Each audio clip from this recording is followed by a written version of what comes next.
প্রিয় দেশবাসী, শিশু, কিশোর কিশোরী, তরুণ তরুণী, ছাত্রছাত্রী, নারী পুরুষ, নবীন প্রবীণ, আপনাদের সকলের প্রতি আমার আন্তরিক সালাম ও গভীর শ্রদ্ধা। আসসালামু আলাইকুম। শুরুতেই আমি দেশের সবাইকে শুভেচ্ছা জানাচ্ছি। দীর্ঘ 17 বছর পর একটি উৎসব মুখর, অংশগ্রহণমূলক ও শান্তিপূর্ণ জাতীয় নির্বাচন সফলভাবে সম্পন্ন করার জন্য এই নির্বাচনের মাধ্যমে জনগণ, ভোটার, রাজনৈতিক দল, প্রার্থী, নির্বাচন সংশ্লিষ্ট প্রতিষ্ঠান ও আইনশৃঙ্খলা বাহিনী সম্মিলিতভাবে একটি প্রশংসনীয় নজির সৃষ্টি করেছে। ভবিষ্যতে বাংলাদেশের নির্বাচন কেমন হওয়া উচিত, এই নির্বাচন তার একটি উৎকৃষ্ট উদাহরণ হয়ে থাকবে। প্রিয় দেশবাসী, বিগত 18 মাস আমার উপর অর্পিত দায়িত্ব নিষ্ঠার সাথে পালন শেষে একটি নির্বাচিত সরকারের কাছে দায়িত্ব হস্তান্তরের প্রাক্কালে অন্তর্বর্তী সরকারের প্রধান উপদেষ্টা হিসেবে আজ আমি আপনাদের কাছ থেকে বিদায় নেবার জন্য উপস্থিত হয়েছি। আজ বিদায়ের দিনে 5ই আগস্টের কথা স্মরণ করে আপনাদের কিছু কথা বলব। কি মহা মুক্তির দিন ছিল সেদিনটি, সে কি আনন্দের দিন। বাংলাদেশিরা দেশে বিদেশে যে যেখানে ছিল আনন্দে চোখের পানি ফেলেছিল। দৈত্যের গ্রাস থেকে তরুণ ছাত্রছাত্রীরা দেশকে বের করে এনেছে, দেশ মুক্ত হয়েছে। কিন্তু দেশ সম্পূর্ণ অচল। এই অচল দেশটিকে কিভাবে সচল করা যাবে সেটা ছিল সবার মনে। অভ্যুত্থানের ছাত্র নেতারা ঠিক করলো দেশকে সচল করার জন্য একটি সরকার লাগবে। সরকার গঠন ও চালাবার জন্য তারা আমাকে খবর দিল। আমি তখন বিদেশে, আমি দায়িত্ব নিতে রাজি না। তারা জাতির প্রতি কর্তব্য পালনের কথা বলে আমাকে রাজি করালো। 18 মাস পর এখন আমার যাওয়ার পালা। আমি আজ আমার কাজ হতে বিদায় নিতে আপনাদের সামনে এসেছি। আমাদের প্রথম কাজ ছিল দেশকে সচল করা। এটি ছিল সবচেয়ে কঠিন কাজ। যারা দেশকে লুটে পুটে খেত তারাই দেশের এই যন্ত্র চালাতো। তাদের একান্ত অনুগত লোকজন নিয়ে অভ্যুত্থানের সঙ্গে সঙ্গে সবাই পালিয়ে গেছে। বড় কর্তা পালিয়ে গেছে, মাঝারি কর্তা পালিয়ে গেছে, অন্যরা ভোল পাল্টিয়েছে অথবা আত্মগোপনে চলে গেছে। কেউ নানা জনের সুপারিশ নিয়ে আসছে, তারা অভ্যুত্থানের গোপন সৈনিক ইত্যাদি। সরকারের ভেতর যারা পালিয়ে যাননি তাদের মধ্যে কাকে বিশ্বাস করবেন, কাকে বিশ্বাস করবেন না, এটি মহাসংকট হয়ে দাঁড়ালো। যতই মৃতদেহের অঙ্গ প্রত্যঙ্গবিহীন দেহের সন্ধান আসছিল ততই তারা চিহ্নিত হচ্ছিল। সেই থেকে 18 মাস চলে গেছে। অবশেষে 12ই ফেব্রুয়ারি আসলো। 1.5 যুগ পরে দেশে একটি জাতীয় নির্বাচন এবং ব্যাপক সাংবিধানিক পরিবর্তনের জন্য সর্বসম্মত জুলাই সনদের উপর গণভোট অনুষ্ঠান হলো। এই নির্বাচনে উৎসব মুখর পরিবেশ, দেশের সর্বত্র একটা ঈদের পরিবেশ ছিল যা আমাদের ইতিহাসে স্মরণীয় হয়ে থাকবে। এই প্রতিদ্বন্দ্বিতামূলক নির্বাচনে যারা জয়ী হয়েছেন তাদের আমি অভিনন্দন জানাচ্ছি। যারা পরাজিত হয়েছেন তাদেরকেও আমি অভিনন্দন জানাচ্ছি।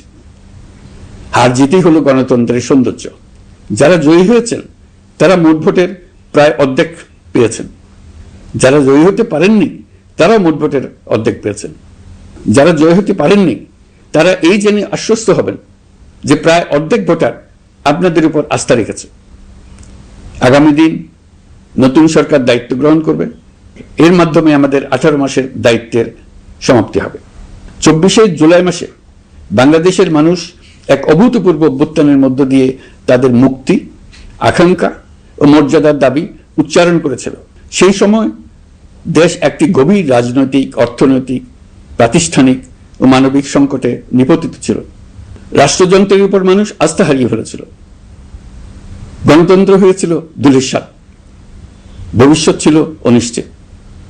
ঠিক সেই সংকটময় সময়ে আমাকে আহ্বান জানানো হয়েছিল একটি লক্ষ্য সামনে রেখে বাংলাদেশকে আবার স্বাভাবিক জীবনে ফেরানোর জন্য 3টি দায়িত্ব দেওয়া হয়েছিল: সংস্কার, বিচার এবং নির্বাচন। আমি ও আমার সহকর্মীরা সবাই আমরা সেই অঙ্গীকার রক্ষার চেষ্টা করে গেছি। কোথায় কতটুকু সাফল্য অর্জন করতে পেরেছি, কোথায় ব্যর্থ হয়েছি, সে বিচারের ভার আপনাদের উপর থাকলো। আমাদের প্রচেষ্টায় কোনো ঘাটতি ছিল না। আমরা মানবতা বিরোধী অপরাধ, দুর্নীতি ও অনিয়মের বিচার প্রক্রিয়াকে রাজনীতি ও প্রতিশোধের ঊর্ধ্বে রেখেছি। আমরা ভঙ্গুর প্রতিষ্ঠানগুলোর প্রশাসনিক, বাণিজ্যিক, আর্থিক সংস্কারে হাত দিয়েছি, যাতে ভবিষ্যতে কোনো সরকার জনগণের ইচ্ছার বিরুদ্ধে নিজেকে স্থাপন করতে না পারে। আর সর্বোপরি আমরা একটি উৎসবমুখর, অবাধ, নিরপেক্ষ, শান্তিপূর্ণ, পরিচ্ছন্ন ও বিশ্বাসযোগ্য জাতীয় নির্বাচনের আয়োজন করেছি, যার মাধ্যমে জনগণ আবার তাদের ভোটাধিকার ফিরে পেয়েছে। এই নির্বাচন কেবল একটা ক্ষমতা হস্তান্তরের প্রক্রিয়া নয়, এটি বাংলাদেশের গণতান্ত্রিক ব্যবস্থার নতুন অভিযাত্রার সূচনা, নতুন বাংলাদেশের জন্ম। এই অর্জনের পেছনে যারা ছিলেন, জুলাইয়ে রাস্তায় নেমে আসা প্রতিবাদকারী তরুণ তরুণীরা, সেই সাহসী মানুষগুলো, শহীদ ও আহতরা, তাদের প্রতি আমি গভীর শ্রদ্ধা ও কৃতজ্ঞতা জানাচ্ছি। তাদের অভূতপূর্ব ত্যাগ ছাড়া এই পরিবর্তন সম্ভব হতো না। এই প্রক্রিয়া সফল করতে দেশের আবালবৃদ্ধ বনিতা সকলেই সহযোগিতা করেছেন। প্রাতিষ্ঠানিক দিক থেকে দেশের রাজনৈতিক দলসমূহ, নির্বাচন কমিশন, সকল আইনশৃঙ্খলা বাহিনী, সশস্ত্র বাহিনী, সরকারি কর্মকর্তা কর্মচারী ও প্রশাসনের প্রতিটি স্তরের সদস্যরা আন্তরিক সহযোগিতা করেছেন। আপনাদের প্রতি আমার আন্তরিক কৃতজ্ঞতা রইল। আপনাদের ধৈর্য, পেশাদারিত্ব ও আস্থার উপর ভর করেই এই পথ চলা সম্ভব হয়েছে। প্রিয় দেশবাসী, 24-এর গণঅভ্যুত্থানের সময় দেয়ালে দেয়ালে তরুণরা যে নতুন বাংলাদেশের স্বপ্ন এঁকেছিল, তার কেন্দ্র ছিল প্রাতিষ্ঠানিক সংস্কার। সেই প্রত্যাশা বাস্তবায়নে অন্তর্বর্তী সরকার প্রায় 130টি নতুন আইন ও সংশোধনী প্রণয়ন করেছে এবং প্রায় 600টি নির্বাহী আদেশ জারি করেছে, যার প্রায় 84% ইতিমধ্যে বাস্তবায়িত হয়েছে। এই সংস্কার সমূহ নাগরিক অধিকারকে সংহত করেছে, বিচার ব্যবস্থাকে শক্তিশালী করেছে এবং গুম, খুন ও বিচার বহির্ভূত হত্যার সংস্কৃতি যেন আর কখনো ফিরে না আসে সেটা নিশ্চিত করেছে। আমরা দায়িত্ব গ্রহণের সময় দেশের আইন শৃঙ্খলা পরিস্থিতি ছিল অত্যন্ত ভঙ্গুর। থানাগুলো ছিল পুলিশ শূন্য, জনগণের মধ্যে আস্থার বদলে ভয় ও শঙ্কা তৈরি হয়েছিল। ধাপে ধাপে আমরা সেই অবস্থার পরিবর্তন ঘটিয়েছি। আজ পুলিশ আর মারণাস্ত্র ব্যবহার করে না, বেআইনিভাবে কাউকে তুলে নিয়ে যায় না, বন্দুকযুদ্ধের নামে হত্যা করে না, পুলিশ ও গোয়েন্দা বাহিনীর ভয়ে কাউকে ডিলিট বাটন চাপতে হয় না। জনবান্ধব ও জবাবদিহিমূলক বাহিনী হিসেবে গড়ে তোলার লক্ষ্যে পুলিশ কমিশন অধ্যাদেশ 2025 প্রণয়ন করা হয়েছে। বিচার বিভাগকে স্বাধীন ও শক্তিশালী করতে পৃথক সচিবালয় গঠন, বিচারক নিয়োগের স্বচ্ছ কাঠামো এবং দেওয়ানি ও ফৌজদারি আইনে যুগান্তকারী সংস্কার করা হয়েছে। সেপারেশন অব জুডিশিয়ারির জন্য মাজদার হোসেন মামলার রায় আমরা বাস্তবায়ন করে গেলাম। গুমকে মানবতার বিরুদ্ধে অপরাধ হিসেবে স্বীকৃতি দিয়ে আন্তর্জাতিক অপরাধ ট্রাইব্যুনাল আইন সংশোধন করা হয়েছে। বিচার প্রক্রিয়াকে স্বচ্ছ করতে রায় সরাসরি সম্প্রচারের সুযোগ, বিদেশি আইনজীবী নিয়োগ এবং অন্তর্বর্তী আপিলের বিধান যুক্ত করা হয়েছে। বাংলাদেশ যেন আর কখনো মানবাধিকারহীন রাষ্ট্রে পরিণত না হয় সেই লক্ষ্যে জাতীয় মানবাধিকার কমিশন অধ্যাদেশ জারি করা হয়েছে এবং কমিশন গঠন করা হয়েছে। প্রিয় দেশবাসী, একটি সমাজ তখনই উন্নত হয় যখন তার নারীরা নিরাপদ, সম্মানিত ও সমান অধিকারপ্রাপ্ত। উন্নয়ন তখনই টেকসই হয় যখন নারীরা সিদ্ধান্ত গ্রহণে, অর্থনীতিতে, শিক্ষায় ও নেতৃত্বে সমানভাবে অংশ নিতে পারেন। যে নতুন বাংলাদেশের স্বপ্ন আমরা দেখছি, নারীদের অগ্রযাত্রা ছাড়া তা গড়ে তোলা সম্ভব নয়। নারী ও শিশু সুরক্ষা, যৌন হয়রানি প্রতিরোধ অধ্যাদেশ, পারিবারিক সহিংসতা প্রতিরোধের অধ্যাদেশ এবং নারী ও শিশু নির্যাতন দমন আইন সংশোধন করা হয়েছে। নতুন এসব আইনের মাধ্যমে কর্মক্ষেত্রে ও শিক্ষা প্রতিষ্ঠানে নারীদের হয়রানি প্রতিরোধ ও সুরক্ষা নিশ্চিত করার পথ সুগম করা হয়েছে। প্রিয় দেশবাসী, অভ্যুত্থান পরবর্তী এক উত্তাল সময়ে দেশকে ধীরে ধীরে স্বাভাবিক ধারায় ফিরিয়ে আনতে আমাদের সশস্ত্র বাহিনীর সৈন্যরা যে ধৈর্য, পেশাদারিত্ব ও দায়িত্ববোধের পরিচয় দিয়েছে, তার জন্য দেশবাসীর পক্ষ থেকে আমি তাদের প্রত্যেককে আন্তরিক ধন্যবাদ জানাচ্ছি। একই সঙ্গে বিশেষভাবে উল্লেখ করতে চাই, যখনই কোনো সংকটময় পরিস্থিতির উদ্ভব হয়েছে, তখনই দেশের রাজনৈতিক নেতৃত্ব আমাদের আহ্বানে তাৎক্ষণিকভাবে সাড়া দিয়েছেন এবং সহযোগিতার হাত বাড়িয়ে দিয়েছেন। এই পারস্পরিক দায়িত্ববোধ ও সংযমই দেশকে অস্থিরতার পথ থেকে স্থিতিশীলতার দিকে এগিয়ে নিতে সহায়ক হয়েছে। স্বৈরাচারের 16 বছরে এদেশের রাজনৈতিক নেতাকর্মীরা যে ভয়াবহ নিপীড়ন, মামলা হামলা, গুম ও হত্যার শিকার হয়েছেন তা আমাদের জাতির জন্য এক গভীর বেদনাদায়ক শিক্ষা। এই অভিজ্ঞতা আমাদের স্মরণ করিয়ে দেয় যাতে ভবিষ্যতে আর কখনো কোনো জালেম মাথাচাড়া দিয়ে উঠতে না পারে, যেন আর কখনো ফেসিবাদ প্রতিষ্ঠিত না হয়, শত শত আয়নাঘর সৃষ্টি না হয়, বিচার বহির্ভূত হত্যা ফিরে না আসে। সেই জন্য কেবল রাজনৈতিক অঙ্গীকারই যথেষ্ট নয়, প্রয়োজন ন্যায় বিচার নিশ্চিত করার লক্ষ্যে বিচার ব্যবস্থা ও রাষ্ট্রীয় কাঠামোর মৌলিক ও গভীর সংস্কার। এই উপলব্ধি থেকেই অন্তর্বর্তী সরকার তার সংস্কার কর্মসূচিকে সর্বোচ্চ অগ্রাধিকার দিয়েছে। প্রিয় দেশবাসী, ফ্যাসিস্ট সরকারের 16 বছরের নিপীড়ন ও জুলাইয়ের রক্তাক্ত স্মৃতি এখনো আমাদের মাঝে তাজা হয়ে আছে। যারা ভয়াবহ নিপীড়ন ও নির্যাতন চালিয়েছে তাদের বিচার করা এবং যেন আর কেউ এ ধরনের দুঃশাসন কায়েম করতে না পারে সেটা নিশ্চিত করা আমাদের গুরু দায়িত্ব। বিচার একটা চলমান প্রক্রিয়া। একাধিক ট্রাইব্যুনাল বর্তমানে সক্রিয়ভাবে কাজ করছে। ইতিমধ্যে একাধিক মামলার রায় ঘোষণা হয়েছে। আন্তর্জাতিক অপরাধ ট্রাইব্যুনালে ফেসিবাদের সময় দেশে যে গুমের সংস্কৃতি গড়ে উঠেছিল সেই ভয়াবহ মানবাধিকার লঙ্ঘনের বিচারও শুরু হয়েছে। বেশ কিছু মামলার বিচারিক কার্যক্রম এখন শেষের পথে। আমরা আশা করছি আগামী দিনগুলোতেও বিচারিক প্রক্রিয়া অত্যন্ত নিরপেক্ষ ও স্বচ্ছতার সঙ্গে এগিয়ে যাবে। প্রিয় দেশবাসী, অন্তর্বর্তী সরকারের সবচেয়ে বড় অর্জন জুলাই সনদ, যার ভিত্তিতে গণভোটে বিপুল সংখ্যাগরিষ্ঠতা তা বাস্তবায়নের সিদ্ধান্ত দিয়েছে দেশের মানুষ। জুলাই সনদের বাস্তবায়ন হলে ফেসিবাদ ফিরে আসার পথগুলো চিরতরে বন্ধ হয়ে যাবে। আশা করব এটা নির্ধারিত সময়ের সীমার মধ্যেই বাস্তবায়ন হবে। অন্তর্বর্তী সরকারের ছোট বড় ভালো মন্দ অনেক কথা ভুলে গেলেও জুলাই সনদের কথা জাতি কখনো ভুলবে না।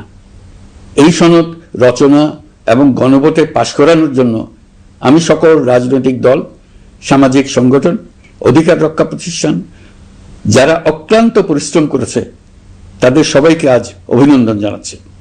এই নির্বাচনে প্রথমবারের মতো প্রবাসীদের ভোট দেওয়ার সুযোগ সৃষ্টি করা হয়েছে। যখন একজন ভোটার গর্ব করে এই নির্বাচন ও গণভোটে ভোট দেওয়ার অভিজ্ঞতা সোশ্যাল মিডিয়ায় বলে, তখন একজন নাগরিক হিসেবে আমি আনন্দ ধরে রাখতে পারি না। আমি আশা করি এই প্রক্রিয়ায় ভবিষ্যতে আরো অনেক বেশি প্রবাসীরা নিশ্চিন্তে অংশগ্রহণ করতে পারবে। প্রিয় দেশবাসী, আমরা দায়িত্ব গ্রহণের সময় অর্থনীতি ছিল বিপর্যস্ত, ব্যাংকিং ব্যবস্থা ভেঙে পড়েছিল, অর্থ পাচার ছিল লাগামহীন। আমরা রাজস্ব ব্যবস্থাপনা, করনীতি, মুদ্রা ব্যবস্থাপনা, আর্থিক খাতে কাঠামোগত সংস্কার এনেছি। তলাবিহীন অর্থনীতি আমাদের জন্য রেখে গিয়েছিল আগের ফেসিবাদী সরকার।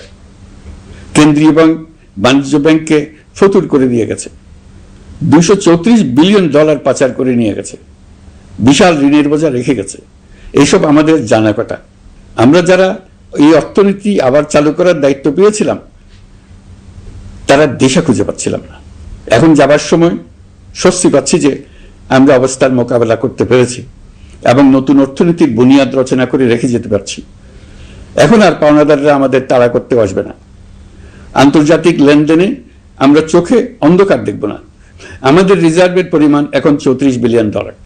আমাদের দেশপ্রেমিক প্রবাসী ভাই বোনদের রেমিটেন্সের টাকায় এই রিজার্ভ ক্রমেই বাড়ছে। নিত্য প্রয়োজনীয় পণ্যের দাম নিয়ন্ত্রণে সরবরাহ বৃদ্ধি করা হয়েছে। টিসিবির কার্যক্রম সম্প্রসারিত হয়েছে। বাজার তদারকি ও মজুতদারির বিরুদ্ধে কঠোর ব্যবস্থা নেওয়া হয়েছে। এর ফলে খাদ্য মূল্যস্ফীতি উল্লেখযোগ্যভাবে কমেছে। শ্রমিক অধিকারকে মানবাধিকারের অংশ হিসেবে বিবেচনা করে আন্তর্জাতিক শ্রম সংস্থার গুরুত্বপূর্ণ কনভেনশন সমূহ অনুসমর্থন করা হয়েছে, যা কর্মক্ষেত্রে শ্রমিকের নিরাপত্তা ও মর্যাদা নিশ্চিত করবে। যুগান্তকারী নতুন শ্রম আইন প্রণয়ন করা হয়েছে। প্রবাসীরা আমাদের অর্থনীতির প্রাণশক্তি। তাদের সুরক্ষা ও কল্যাণে আইন সংশোধন, বিদেশে আইনি সহায়তা, নতুন শ্রম চুক্তি এবং দক্ষতা উন্নয়ন প্রকল্প গ্রহণ করা হয়েছে। বন্দর ব্যবস্থাপনা ও বিনিয়োগ কাঠামোতে আমূল সংস্কারের মাধ্যমে ইউরোপীয় সর্ববৃহৎ বিনিয়োগ সহ একাধিক কৌশলগত প্রকল্প এগিয়েছে। ব্লু ইকোনমির সম্ভাবনা কাজে লাগাতে গভীর সমুদ্র বন্দর, মৎস্য ও আধুনিক টাউনশিপ উন্নয়নে নতুন কর্তৃপক্ষ গঠন করা হয়েছে। প্রিয় দেশবাসী, পররাষ্ট্রনীতিতে বাংলাদেশের সার্বভৌমত্ব, জাতীয় স্বার্থ ও দেশের মর্যাদা, এই তিনটি মূল ভিত্তি আমরা দৃঢ়ভাবে পুনরুদ্ধার করতে সক্ষম হয়েছি। নতজানু পররাষ্ট্রনীতি কিংবা অপর দেশের নির্দেশনা ও পরামর্শ নির্ভর বাংলাদেশ এখন আর নয়। আজকের বাংলাদেশ নিজের স্বাধীন স্বার্থ রক্ষায় আত্মবিশ্বাসী, সক্রিয় ও দায়িত্বশীল। বিশ্বের সকল দেশের সঙ্গে পারস্পরিক সম্মান ও স্বার্থের ভিত্তিতে সম্পর্ক গড়ে তুলতে আমরা প্রতিশ্রুতিবদ্ধ। একই সঙ্গে ভারসাম্য বজায় রেখে ভবিষ্যতের জন্য প্রয়োজনীয় কৌশলগত সিদ্ধান্ত নিতে সক্ষম এমন একটি রাষ্ট্র হিসেবে বাংলাদেশ আজ নিজেকে প্রতিষ্ঠিত করেছে।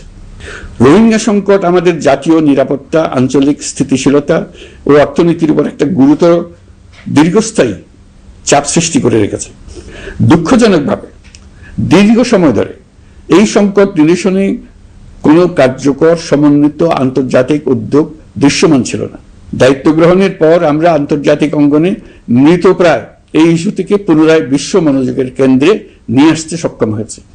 এই সংকটের গুরুত্ব অনুধাবন করে জাতিসংঘ আমাদের পাশে দাঁড়িয়েছে। জাতিসংঘের মহাসচিব নিজে বাংলাদেশ সফর করেছেন এবং সমস্যার টেকসই সমাধানে সহায়তার অঙ্গীকার ব্যক্ত করেছেন। আমার অনুরোধে জাতিসংঘে রোহিঙ্গা বিষয়ে বিশেষ সভা অনুষ্ঠিত হয়েছে।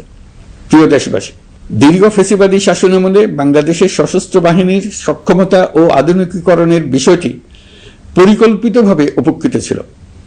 আমরা অল্প সময়ের মধ্যেই সেই অবস্থার মৌলিক পরিবর্তনের সূচনা করতে পেরেছি। দায়িত্ব গ্রহণের পর থেকেই বর্তমান সরকার সশস্ত্র বাহিনীর সক্ষমতা বৃদ্ধি, আধুনিকায়ন এবং যে কোনো ধরনের আগ্রাসন কার্যকরভাবে মোকাবেলার জন্য সশস্ত্র বাহিনীকে উপযোগী করে গড়ে তোলাকে অগ্রাধিকার দিয়েছে। সশস্ত্র বাহিনীর প্রতিরক্ষা সক্ষমতা বৃদ্ধি একটি ব্যয়বহুল প্রক্রিয়া হলেও বর্তমান বৈশ্বিক বাস্তবতায় বহির্বিশ্বের সম্ভাব্য হুমকি ও আগ্রাসন মোকাবেলার জন্য এর কোনো বিকল্প নেই। এই বাস্তবতা বিবেচনায় নিয়ে অন্তর্বর্তী সরকার তার সীমিত মেয়াদের মধ্যে সেনাবাহিনী, বিমান বাহিনী ও নৌবাহিনীর সক্ষমতা বৃদ্ধিতে যুগান্তকারী পদক্ষেপ গ্রহণ করেছে।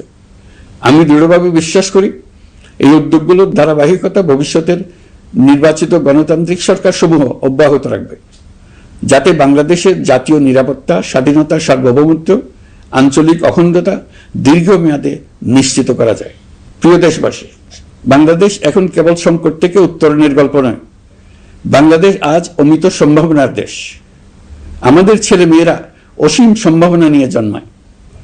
এটি সাহসী, সৃজনশীল, উদ্যমী তরুণদের দেশ। তাদের দরকার উপযুক্ত শিক্ষা, বিশ্বমানের প্রশিক্ষণ এবং এমন একটি রাষ্ট্র ব্যবস্থা যেখানে মেধা ও পরিশ্রম ও সততার মূল্য আছে। সারা বিশ্বে অর্থনৈতিক কর্মকাণ্ড পরিচালনায় প্রতি বছর বিপুল সংখ্যক দক্ষ, কর্মঠ, শৃঙ্খলাবদ্ধ কর্মীর প্রয়োজন তৈরি হচ্ছে, আর বাংলাদেশে আছে কর্মক্ষম বিপুল তরুণ সম্প্রদায়।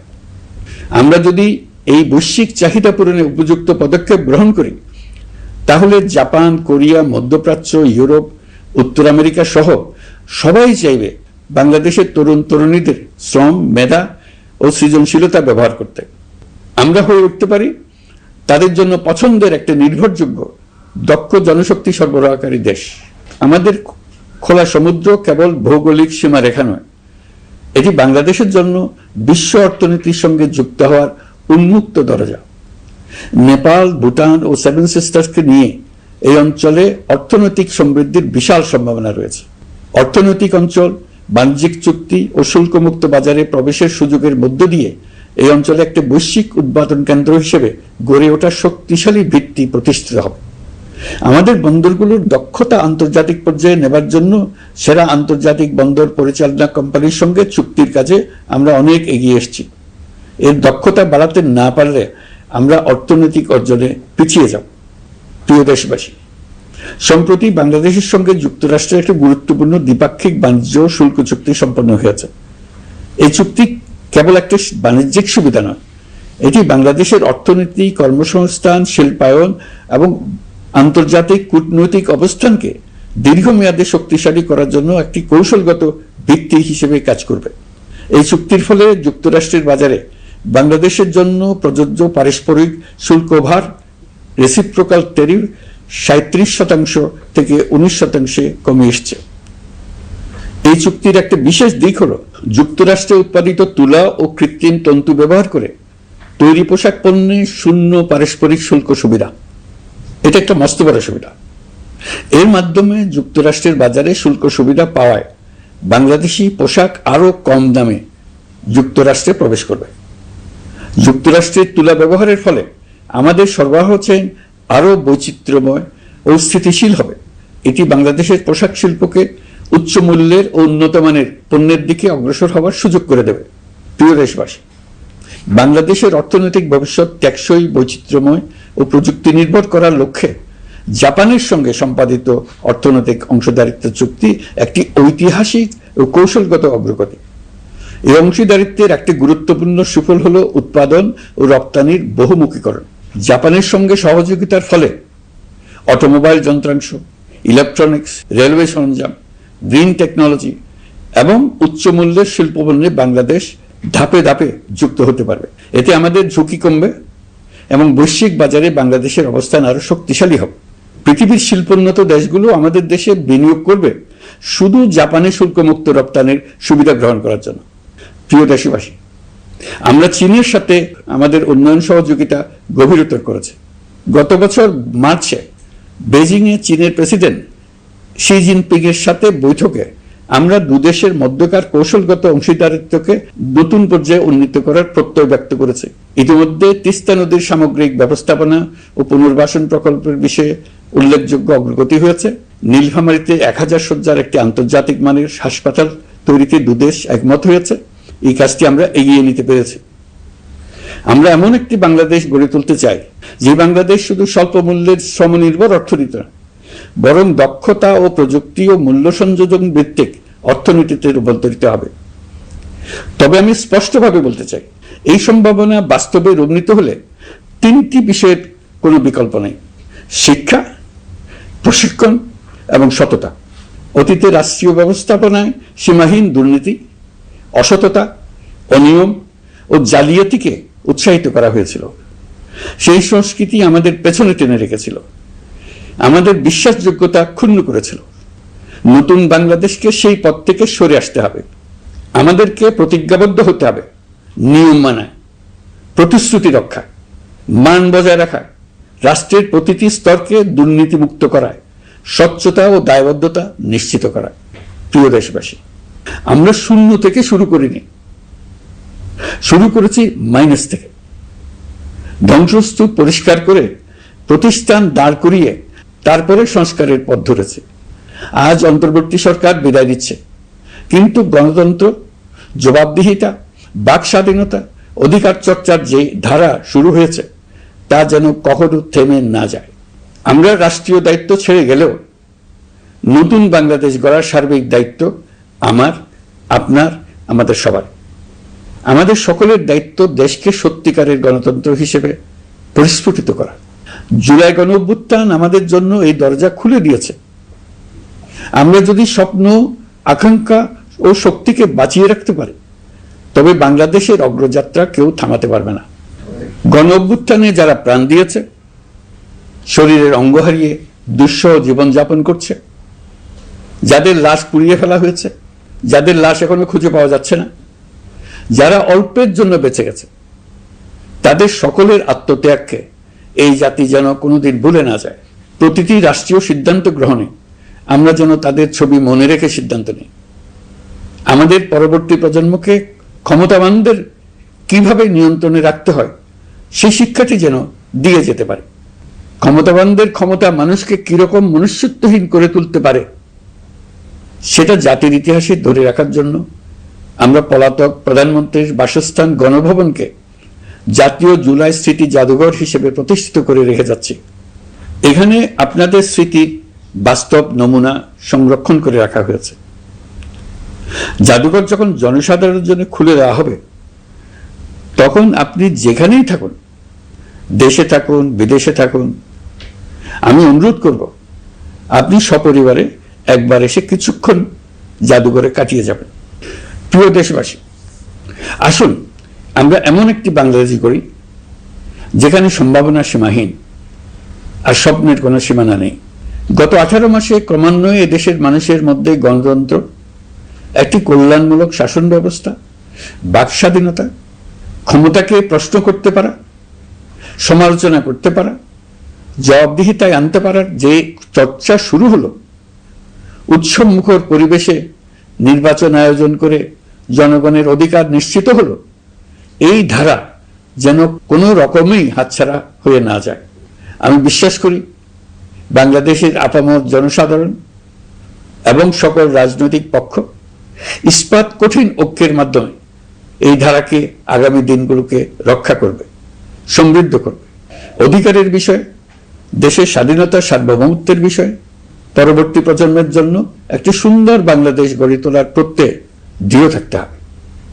দলমত, ধর্ম, বর্ণ, নারী পুরুষ নির্বিশেষে সবাইকে আহ্বান জানাই একটি ন্যায়ভিত্তিক, মানবিক ও গণতান্ত্রিক বাংলাদেশ গড়ে তোলার সংগ্রাম অব্যাহত রাখতে। এই আহ্বান জানিয়েই আমি অত্যন্ত আশাবাদের সঙ্গে আজ আপনাদের কাছ থেকে বিদায় নিচ্ছি। দেশের শিশু, কিশোর কিশোরী, তরুণ তরুণী, ছাত্রছাত্রী, নারী পুরুষ, নবীন প্রবীণ, আমার দায়িত্ব থেকে বিদায় নেবার এই প্রাক্কালে আপনাদের সকলের প্রতি আন্তরিক ধন্যবাদ জানাচ্ছি। আমার জন্য দোয়া করবেন। মহান আল্লাহ আমাদের সকলের সহায় হন। আল্লাহ হাফেজ।